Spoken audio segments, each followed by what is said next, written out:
episode of Cooking with SOP. Well, sort of cooking. Today we're going to make my rub, and it's different. If you like a sweet type of dry rub for your meats, be it pork, fish, chicken, beef, this might be something up your alley. If you like a more spicy one, I will do one of those later, but today we're going to kind of do a more sweet one. So we're going to start with some brown sugar. If I can cut the bag. And we're going to start with, I need better scissors. We'll start with a half cup of brown sugar.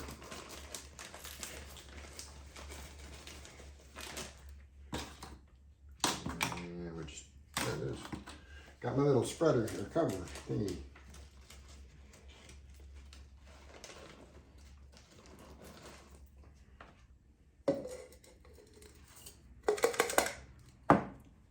Nope, that ain't gonna be enough. Better make it a whole cup.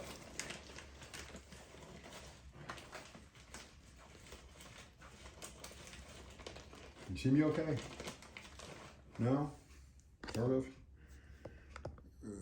Well, we'll be down here in a second anyway. Okay, so we got a whole cup of brown sugar. Dark brown sugar works. Light brown sugar if you're trying to be on the lighter side.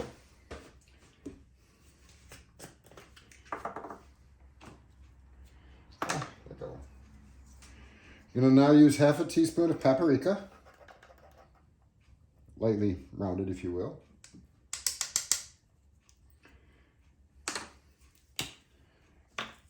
About half a teaspoon of pink Himalayan salt.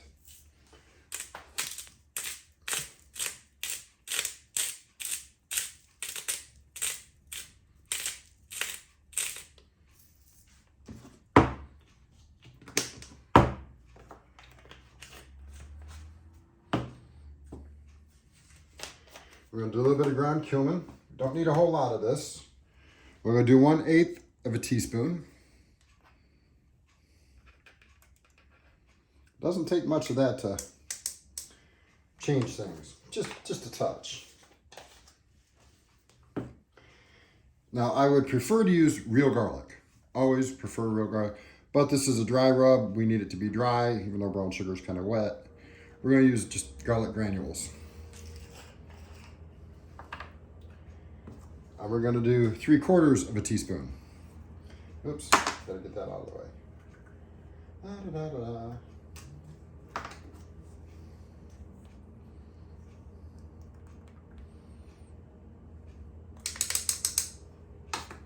Put that back on so I don't knock it over.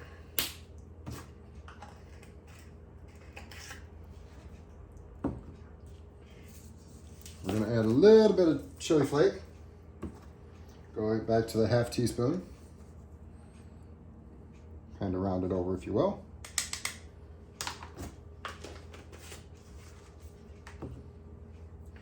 We're going to do about half a teaspoon, maybe a little less, garlic and black pepper. That's why we didn't go with more garlic in it earlier. This we can go ahead and leave open because we're going to grind it up. Make it a little faster this way.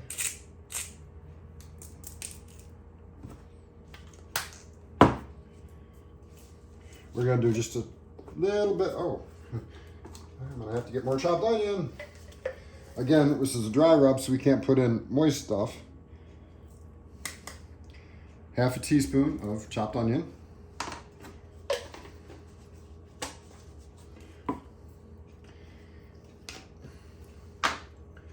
Half a teaspoon of oregano.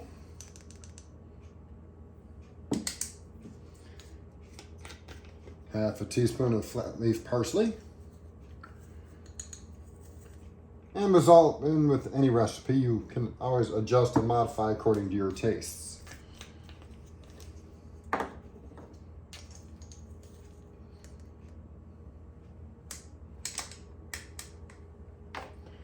me close all these back up. because you know I am kind of sometimes a little not paying attention like I should and knock things over, and you know, I create a mess. Now we're gonna kind of give it a little quick shake here. Now comes the noisy part. I gotta blend it. So what I'm gonna do is I'm not gonna force you to sit here and listen to me blend it, because that takes a few minutes anyway. So I'm gonna pause the recording and I'll come back when it's done. I think we're back. I think. Finger. Yep, that's us. Hey, anyway. All right, enough stupidity. Okay. All right, here it is. Now, mind you, with brown sugar being your main component, it's going to be a little clumpy. So, you know, you can understand that. But it's got a beautiful aroma to it.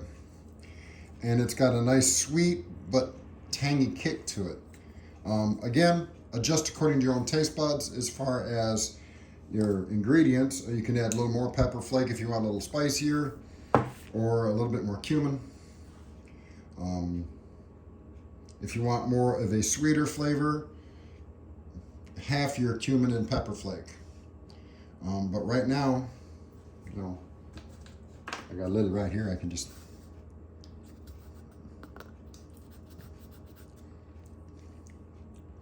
yeah, that's good stuff, man. And I'm going to use this tonight. So I've already posted this once up on Facebook a couple weeks back when I did it. That's how I know this is good. But I'm going to make some pork chops tonight, and I'm going to dry rub my pork chops and let them sit for a little bit, and then air fry them in an air fryer. Because that's how we cook nowadays, is air fryer for the 90% of the part. Occasionally microwave, but anyway. We'll do the whole air fryer thing this evening, and you can see how they turn out. So until it's time for that, I'm gonna stop the video here, and we'll be back when that's time. Welcome back again. Are we at the right angle?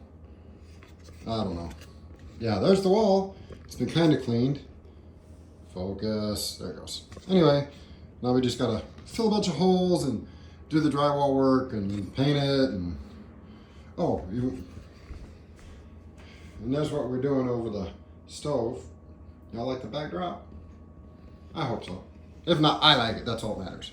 Yes, mason jars, big deal. Let's focus.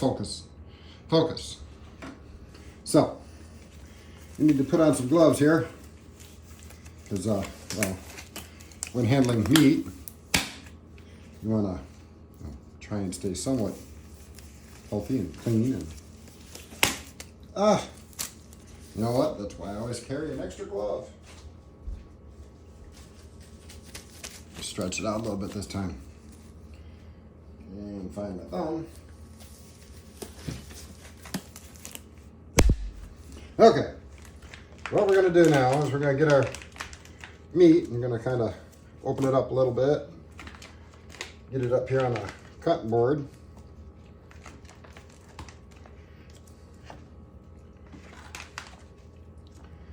Now, some of these don't look too bad. Some of them are a little fatty on the edges. And we're going to take and empty this juice into the sink, throw the package in the garbage, and then the garbage is going out here shortly. Because, well, I don't want that in the house, stinking up the house. Know what I mean? All right. So now that we got this, should have took my lid off. Oh well. I did do it the other way.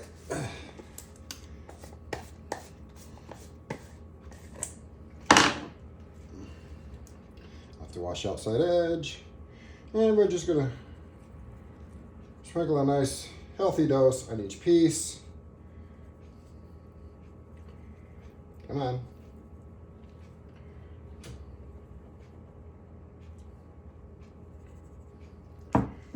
And then we're just going to take and rub it in.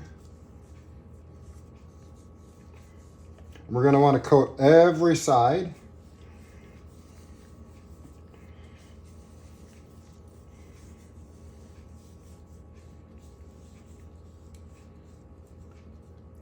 See little clumps, just kind of break them up with your fingers.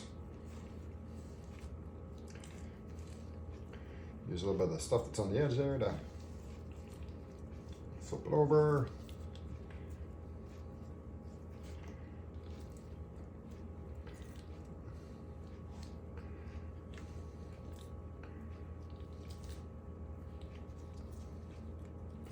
Like I said, we want to coat every side. We don't want to leave nothing exposed.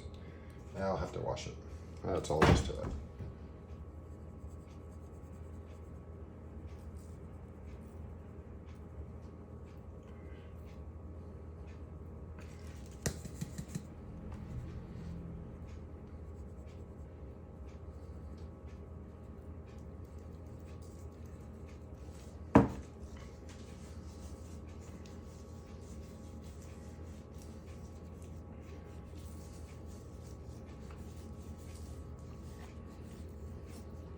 Now, some people may ask why I'm leaving the fat on here. Well, the fat, which you can trim off if you want, even in an air fryer helps give it flavor. It's not the healthiest thing in the world to have on there.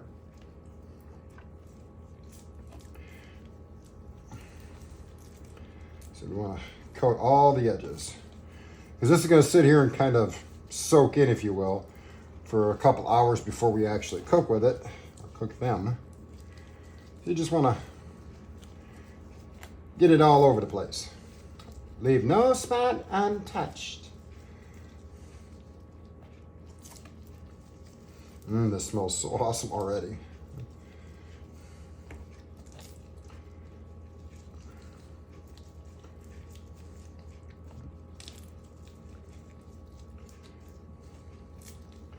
Now, I usually double coat.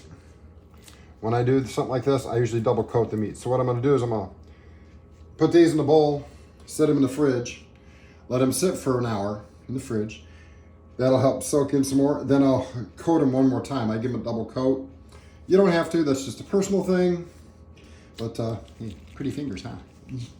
Anyway, I'm going to stick these in the bowl, them in the fridge, and I'll come back when I get ready to do the second coat. So until then, I'll talk to you in a little bit. And welcome back. Part 2, or whatever this is. You know. Anywho, time to put on some more, oh no, gloves. Because you know, we want to keep our fingers clean and,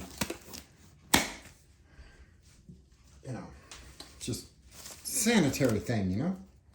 So let's get ourselves all doctored up and get our, try and do this with one hand this time instead of both. Starting to look really good.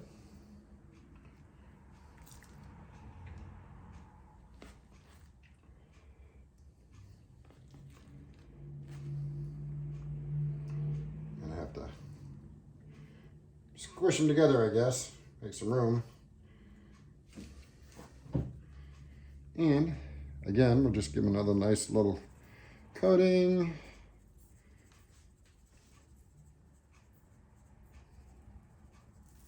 And again, we're going to rub it in.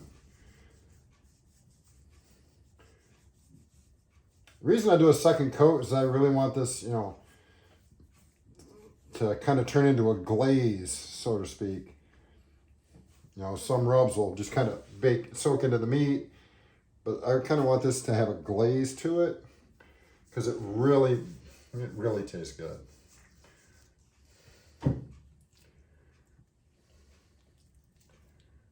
And then again, when we're done coating the sides, we'll get the ends as well.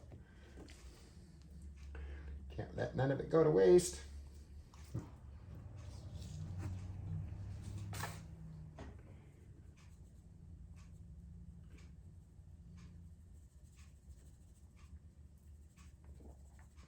And so, yeah, the second time I put some on, I try to go a little bit thicker to, you know, make sure it's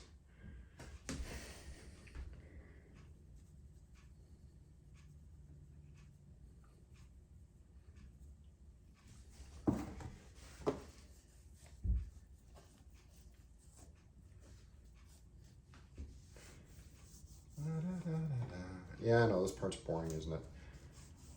I'm sorry. Sort of. Anyway.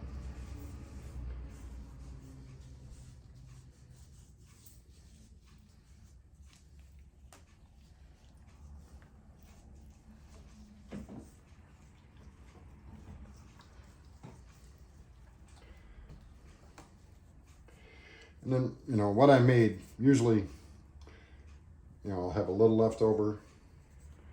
But, like I said, I want this to have a nice little glaze to it, so just give it a little extra. A little extra love, as somebody I know would say. It's got to do the thing to the thing, you know.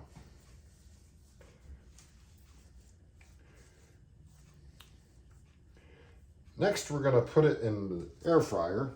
But I kind of got to get rid of this because I can't touch that with this. So we're going to deposit one glove in the garage. We give the other hand covered just in case. And break out our tongs.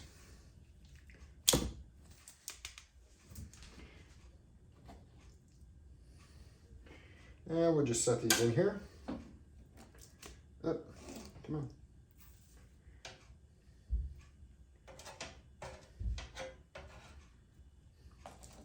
Unfortunately, I don't have a very big air fryer, so it's kind of hard to do all of these at once. So I'm only going to do 4 for now. Doesn't that look good, guys? Mm-hmm. Yeah. So I don't remember what temp and all that.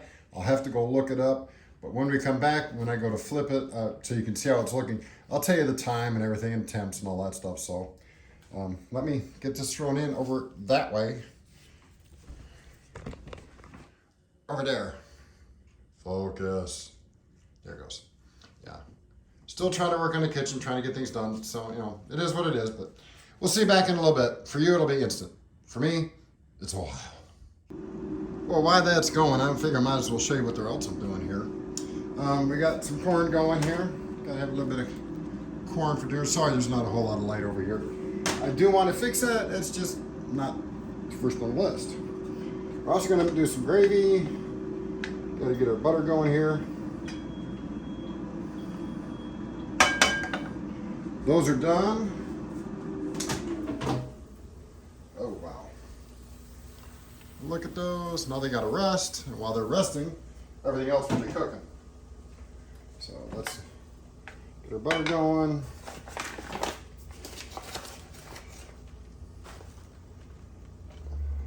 Get some flour in here to make our roux. Or is it a roux? Is it a roux? Is it a kangaroo? That closed. Of course, we will be making some taters too, but those don't take long. We're just going to use instant.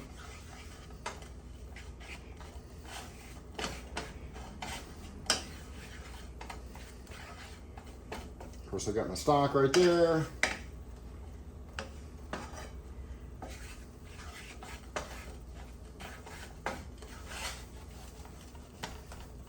No, I'm not the best at making gravy.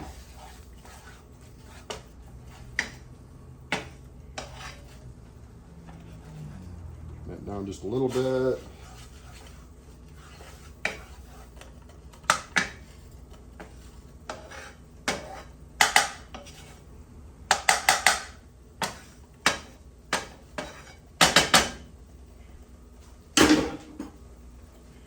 Put this in.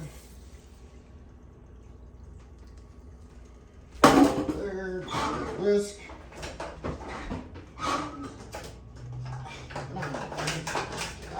Shoot.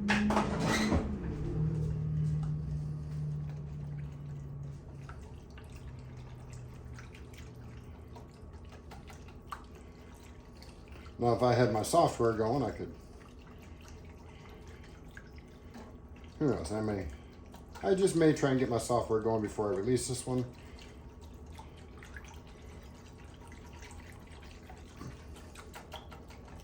Try not to have too many clumpies.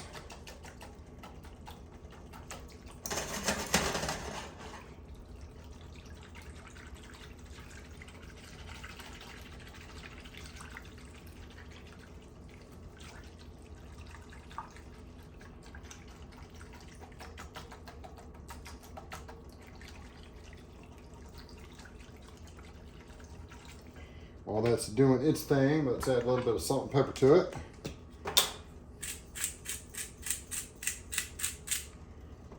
Pepper. Not too much salt, just a dash or two.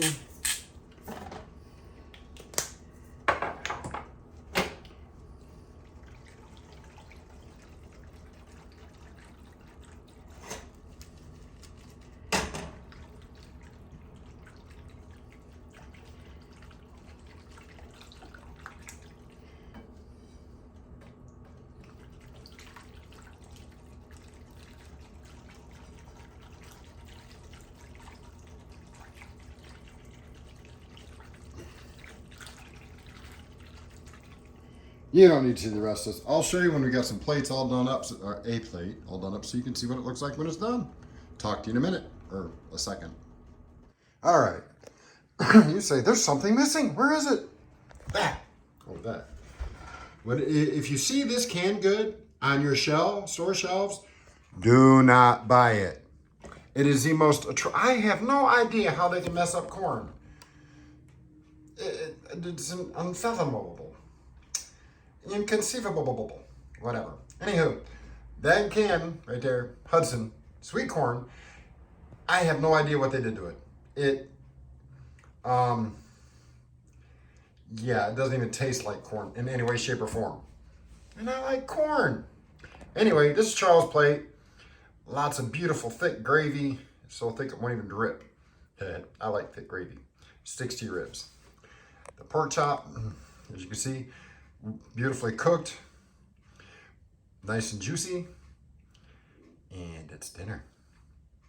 I'll give him a couple slices of bread, and you know, obviously all these carbs are really all that good for him, but you know, you gotta have some comfort food once in a while. There goes our motorcycle. Anywho, that's it for this video. Until next time, SOP says, peace.